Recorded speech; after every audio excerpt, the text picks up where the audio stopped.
Hey gang, got directed to another video that'll debunk evolution. Still waiting on one that'll convince me. Maybe this is going to be it.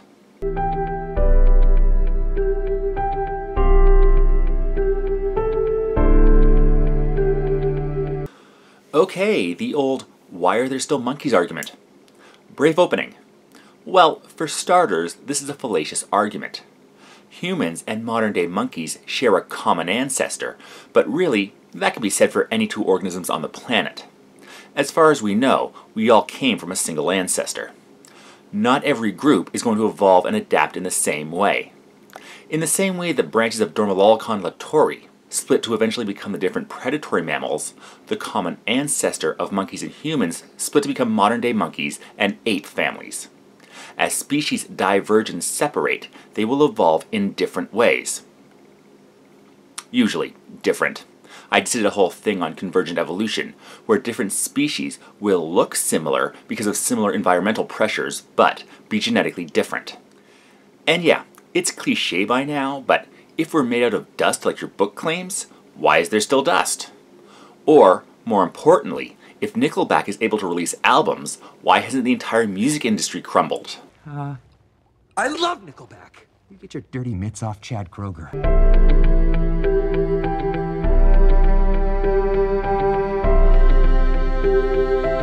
Cool story. What backs it up? What makes your creation myth any more believable than, say, that creation arose out of the dismemberment of the Prusa? Apart from the claims in your book, what is the evidence that you can pull out to support your theory?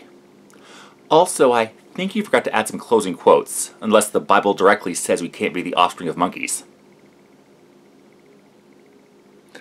Don't worry about it. I'll double check everything in editing. It'll be fine.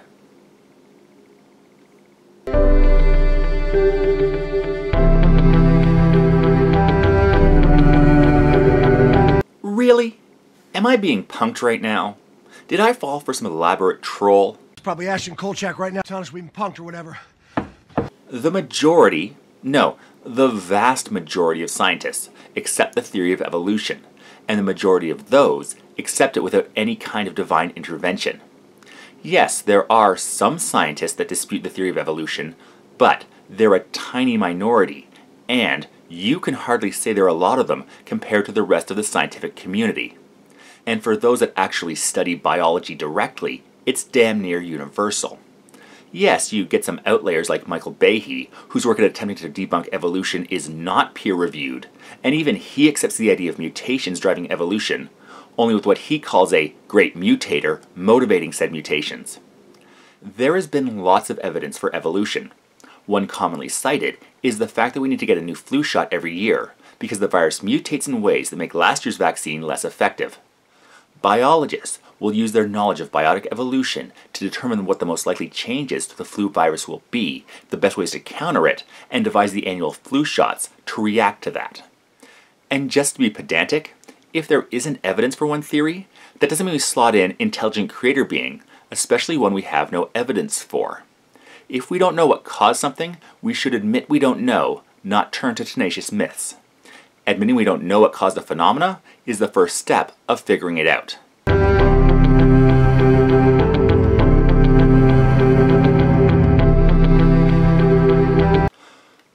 Okay, now I'm sure this is a prank. Oh well, in for a penny and all that. You're really going to say that since the Bible doesn't mention something, it doesn't exist? I don't recall any passages in the Bible referring to scientific advancements like heavier-than-air manned mechanical flight, Freon-based refrigeration, or the miracle that is mixing chocolate and peanut butter. But all these scientific breakthroughs are hard to dispute. There are many things that were never mentioned in the Bible that actually exist in real life. In fact, I'm fairly certain there are no parts of the Bible that had any passages relating to the internet. So does your video not exist? Does my video not exist? Do I not exist? I'm not mentioned in the Bible, and if only things in the Bible are real, that means...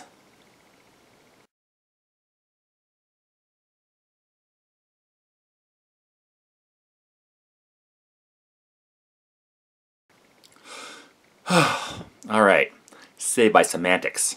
And, as you know, I'm always up for some antics.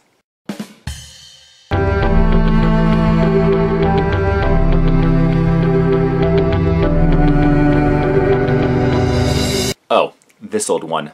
A little verbal trickery.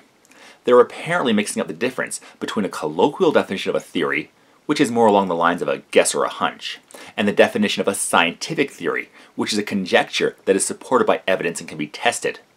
For example, due to our knowledge of the fossil record, biologists predicted where and at what geological period a transitional form between land and sea creatures should be found.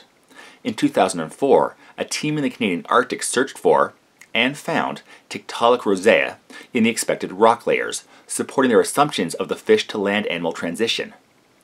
And you can turn what you said around. Just because your holy book and the prophets within it talk about God doesn't make any claims it makes true either. We don't claim that evolution is true just because Darwin said it. He wasn't prescient or any kind of prophet, but rather took his time to collect evidence that supported his theory.